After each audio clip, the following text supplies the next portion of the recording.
이제 네트워크 보안에 대해서 설명드리겠습니다. 먼저 얘기한 것처럼 네트워크 보안의 핵심은 TCP/IP라는 걸 잊지 마시고요. 그 중에서 TCP와 ICMP, IP 이 세 개의 프로토콜이 가장 중요하고, 이 세 개의 프로토콜을 이용해서 뭔가 공격을 하는 형태, 이런 게 네트워크 보안이라고 볼 수가 있고요. 자, 먼저 이건 간략하게 설명을 드리면, 우리가 통신이라는 걸 할 때 송신자와 수신자, 보내는 사람, 받는 사람 두 사람이 등장을 하게 되는데, 그 보내는 사람이 한 사람이고 물론 받는 사람이 여러 명일 수도 있고 혹은 그 반대일 수도 있습니다. 그리고 통신이라는 건 주고 받을 수도 있고 주기만 할 수도 있고 동시에 주고 받을 수도 있는 형태가 있습니다.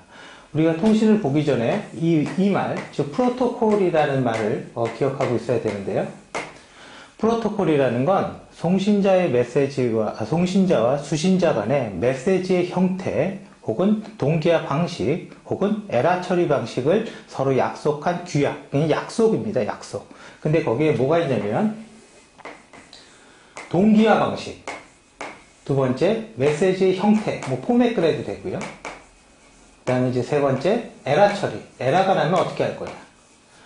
동기화 방식, 내가 하나 주고 네가 하나 응답해, 하나 주고 하나 응답해, 아니면 따다닥 주고 아니면 한 번에 응답해, 이런 형태 어떻게 할 거냐 이거죠. 그래서 우리가 간단하게 보면 동기, 비동기, 즉 하나 주고 하나 응답하고 이렇게 볼 수도 있고, 비동기는 따다닥 주고 한 번에 응답하고, 그럼 속도는 비동기가 좀 빠를 수는 있겠죠. 물론 데이터의 사이즈를 어떻게 보냐에 따라서 동기가 또 빠를 수도 있습니다. 일반적으로 동기는 블럭 단위로 보내고 비동기는 캐릭터, 문자 단위로 보내기 때문에 동기가 빠르다라고 이야기를 합니다.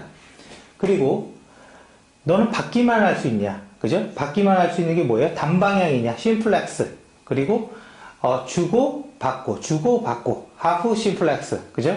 그 다음에 동시에 주고 받고, 디플렉스. 그래서 단방향, 전이중, 반이중, 전이중 이렇게 통신 방식이 나와 있고요. 그게 1-73페이지에 있는 그 단방향 그 내용입니다. 그 다음 형태. 첫 번째 바이트에는 어떤 의미를 줄게. 그리고 예를 들어 비동기 통신은 첫 번째는 STX라는 걸 줍니다. 끝에는 ETX. 그러니까 이 포맷의 시작과 끝을 의미하는 거죠. 이런 게 결론은 약속인 거죠. 이 약속은 뭐 TCP 프로토콜의 포맷이 다르고 UDP의 포맷이 다르고, 왜냐면 기능이 다르기 때문에 그렇습니다. 물론 IP도 다르고요. 에러가 나면 어떻게 할 거냐. 에러가 났어요. 에러는 두 가지가 있죠. 보냈는데 깨졌어, 아니면 못 받았어. 못 받은 거는 재전송해야 되고, 깨진 거는 깨졌는지 안 깨졌는지 일단 알아야 되는 거죠. 그래서 보냈는데 깨졌어, 이걸 하기 위해서 FEC, Forward Error Control, FEC. 그래서 특정한 페리티 값을 보내서 이 페리티 값을 가지고 체크할 수도 있고, 그 다음에 특정한 값으로 나눠서 0이 떨어지면 이상 없는 거로 보자라고 할 수도 있습니다. 그래서 특정한 값으로 나눠서 송신자는 그 값을 수신자에게 보내준다라는 의미를 가지고 있는 거고, 그 방식이 CRC 코드라고 합니다. 특정한 값을 나눠서 이거로 나눠서 이상 없으면 이상 없는 거로 보자. 그래서 그 특정한 값을 넣는 필드의 이름은 체크썸이 되는 거죠. 자, 결과적으로 포워드 에러 컨트롤은 깨졌냐 안 깨졌냐 이런 문제를 해결하는 거고, 그 다음에 BEC, ARQ라고도 그럽니다. 백워드 에러 컨트롤, 못 받았어요. 그럼 재전송해 줘야 되죠.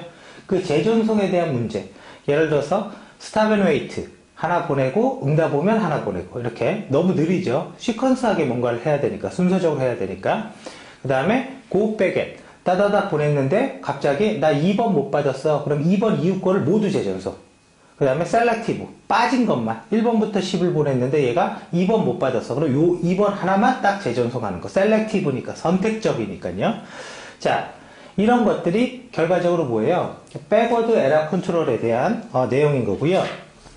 교재로 보면 이 내용들이 이제 어디 있냐면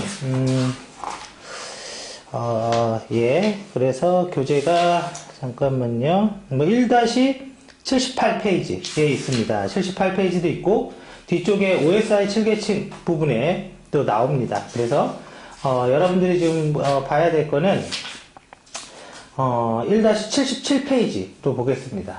이러한 기능들을 어떻게 할 건지 약속한 게 프로토콜이고, 그 중에서 대표적인 게 OSI 7계층과 TCP/IP 4계층 이렇게 두 가지가 있는 거고요. 사실은 다 그게 그겁니다.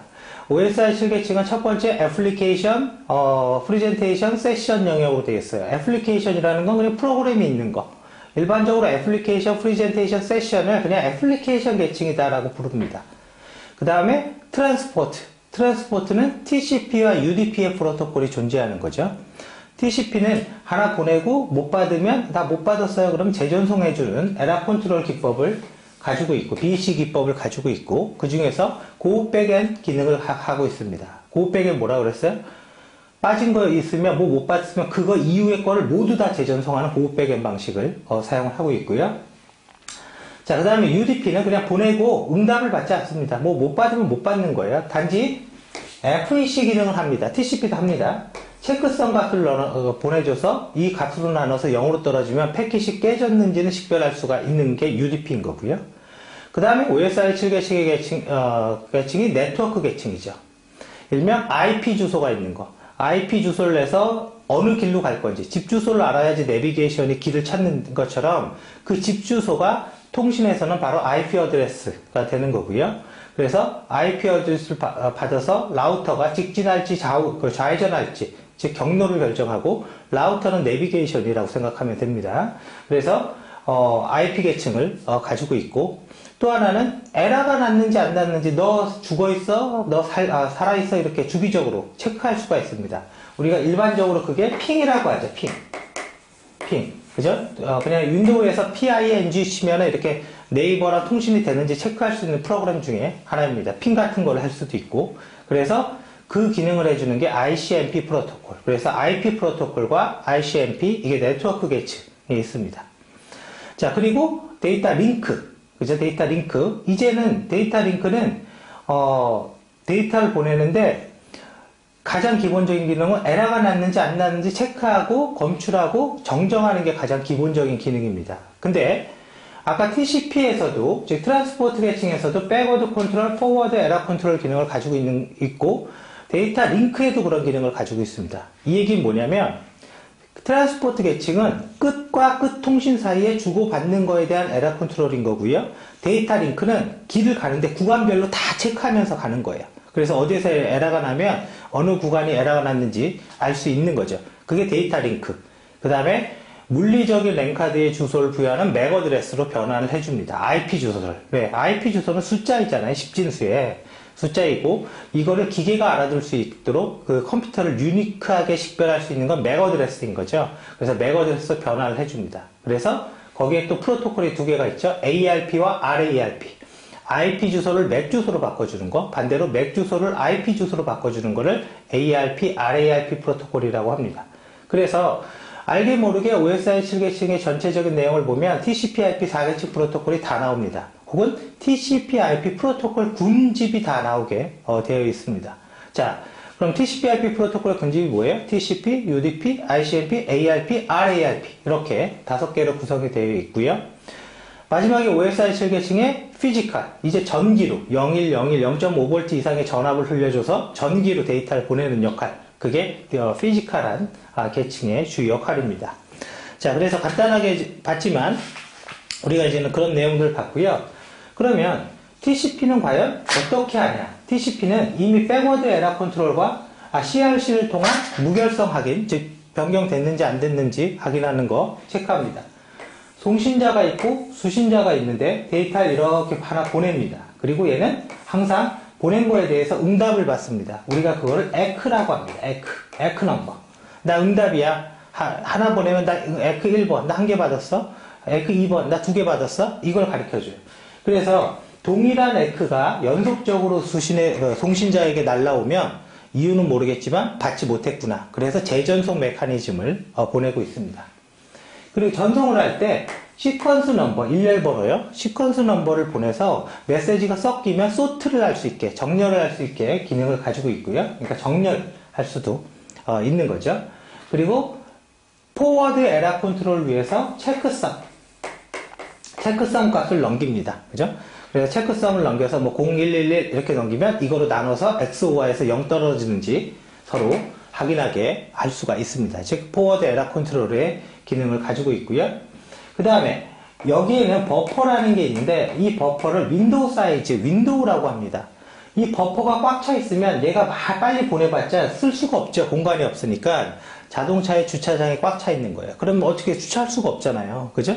그래서 얘가 꽉 차 있는지 정보를 받아서 꽉 차 있으면 얘가 좀 천천히 보내줍니다.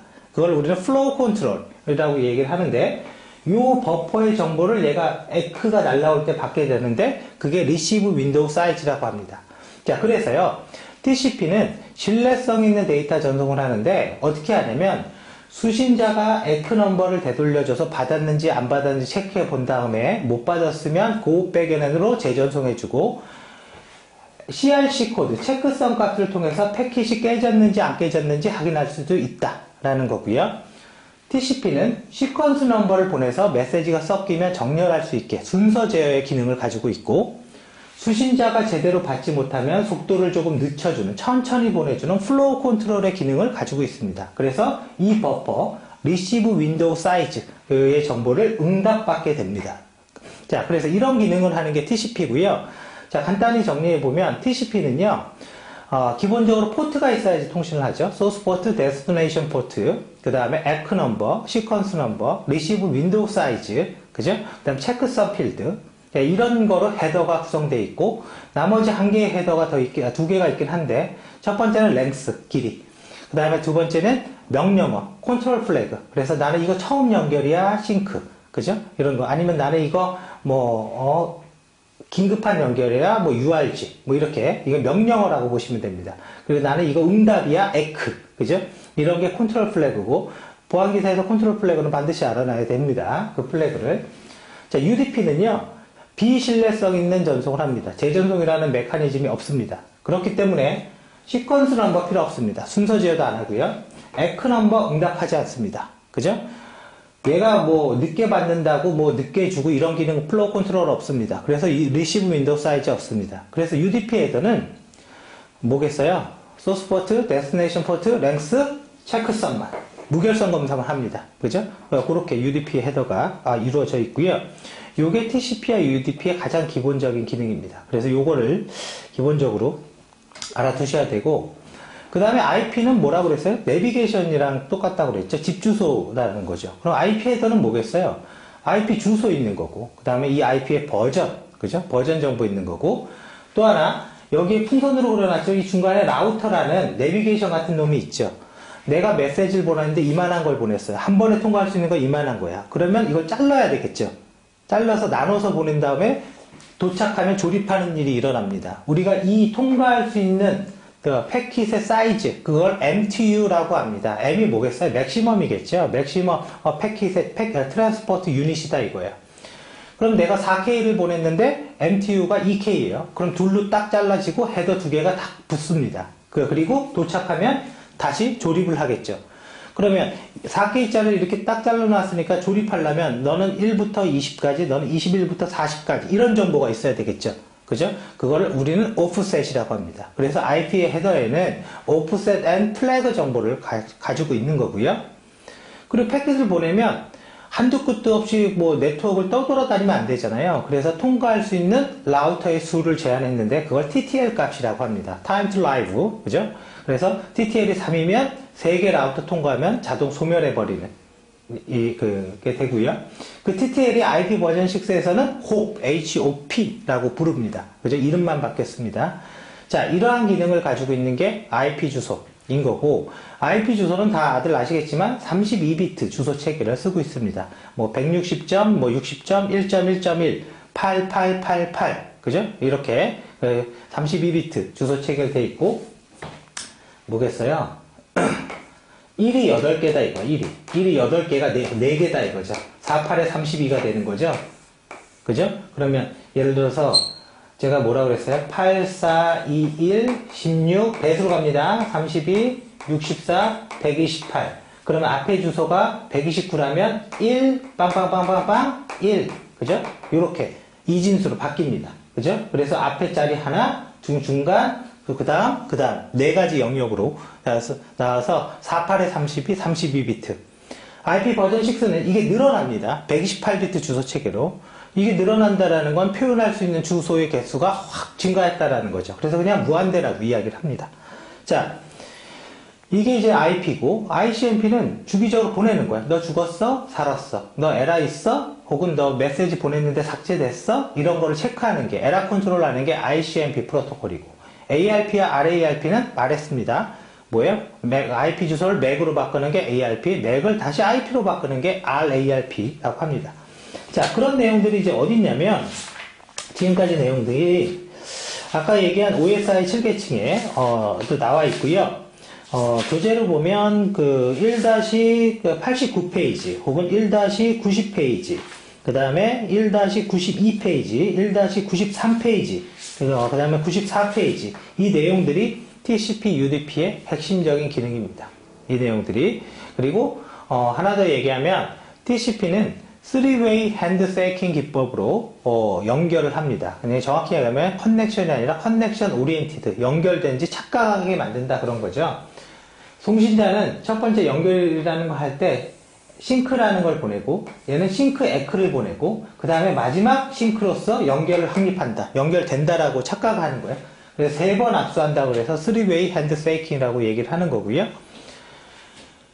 싱크를 보내고 응답을 했고 마지막 응답을 얘가 기다리고 있는데 계속 응답이 안 와요. 그러면 이런 게 많아지면 여기 메모리가 요 버퍼가 풀날 수 있겠죠. 그게 SYN 싱크 플러딩 즉 SYN 신호가 범람해서 얘가 서비스 거부 공격에 일어났다. 그죠? 싱크 플러딩 디도스 공격 기법 중에 하나인 거고 그러면 3-way 핸드쉐이킹의 취약점을 이용해서 공격을 한 겁니다. 이제 그런 내용들이 아까 얘기한 페이지에 가지고 있는 거고요. 그래서 1-92페이지에 3-way 핸드쉐이킹이라는 건 그런 내용들을 이야기합니다.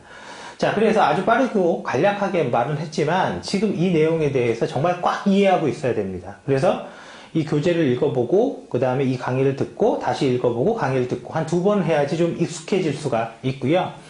뭐 아는 사람들이야 그냥 그렇구나 내가 아는 거지 이거로 끝낼 수가 있는데 모르는 사람들은 이 짧은 시간에 TCP와 UDP, ICMP 프로토콜을 이해하는 건 솔직히 불가능합니다. 그래서 여러분들은 그냥 속도가 빠르니까 리뷰 반복하는 게 굉장히 중요합니다. 그래서 3번 정도는 읽어보고 강의 듣고 읽어보고 강의 듣고 그러면 조금 머릿속에 좀 기억이 날 거라고 생각이 됩니다.